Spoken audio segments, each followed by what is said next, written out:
Ассаламағалейкум, барлықтарыңызға құрметті жақсыларым, құрметті Корея көмектің оқырмандары. Бізді осы 4 жыл бойы бізді бақылап, көріп келе жатқан және осы Корея көмекті қолдап келе жатқан менің оқырмандарым. Міне бүгін оңтүстік Кореяның Инчон қаласынан Қазақстанға қарай жолға шығып жатырмыз.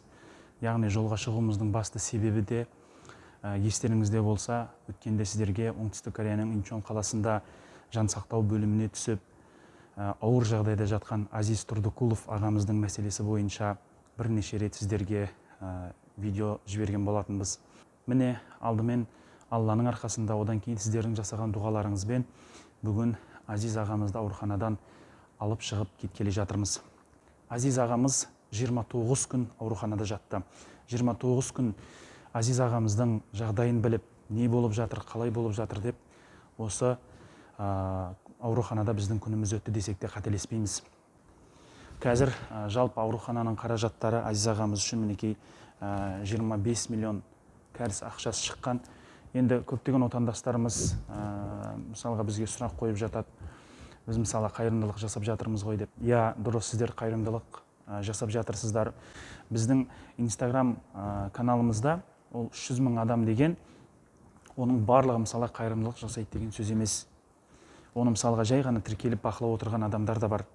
Ал біздің шынайы Корея көмекке шын жүрегі мен қалтасындағы бар ақшасын бір адамның өмірі үшін қайырымдылық жасайтын адамдар саусақпен санарлықтай. Қазір мысалға 25 миллион шықты. Осы 29 күнге, Азиз ағамыз 29 күн бойы осы жерде жатты. Корея көмек Инстаграм парақшасында 3 миллионнан 5 миллионға дейін қайырымдылық ақшалары жиналады. Бірақ біз қалған қаражаттарды қайдан аламыз? Әрине, кореялық қайырымдылық қорлары бар, Кореядағы мемлекеттік мекемелер бар, біздің өзіміздің былай айтқанда спонсорларымыз бар.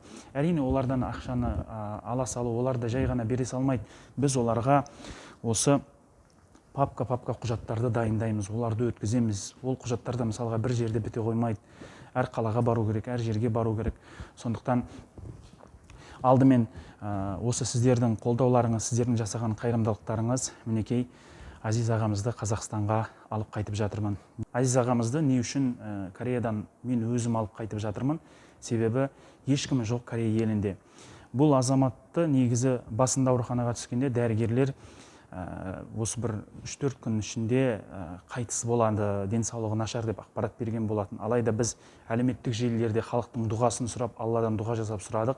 Барлық нәрсе Аллахтан екендігіне тағы бір рет көзіміз жетіп отыр. Сондықтан бұл жерде ешкімі жоқ. Мен өзім алып Қазақстанға, яғни Шымкент қаласына әке шешесінің қолына тапсырам деп шешім қабылдадым. Мен қуанып отырмын қазір. Осы Корея елінде бір адамды болса да осылай тірі алып қайтып жатырмын.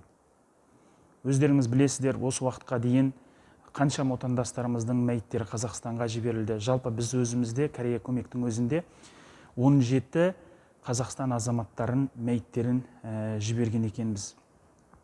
Енді ойлаңыздар, 17 адам, әр адамға 7,5 миллионнан 8 миллионнан қаражат кетеді. Бұл да Кореяның ақшасымен 135 миллионнан астам қаражат болады. Яғни бұл деген сөз Корея көмек осы уақытқа дейін 135 миллионнан астам қайырымдылық ақшаларын жинады.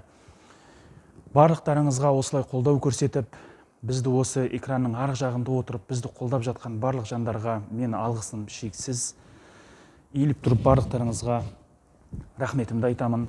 Ешқашан ауырмаңыздар. Барлықтарыңыз елдеріңізге өздеріңіз екі аяқтарыңызбен әке-шешелеріңіздің алдына сәлемдеріңізді беріп кіріп баруды Алла барлықтарыңызға нәсіп етсін. Тек қана жақсы күндерде кездесейік. Егер осы Корея елінде жүріп, біреуге қатты сөйлеп қойған болсақ, біреудің жүрегін ауыртып қойған болсақ, Алла үшін сіздер мені кешіріп қойыңыздар.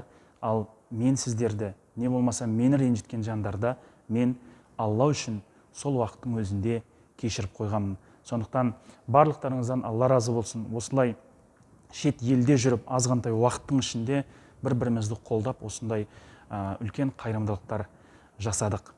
Барлықтарыңызға рахмет, ауырмаңыздар, аман болыңыздар.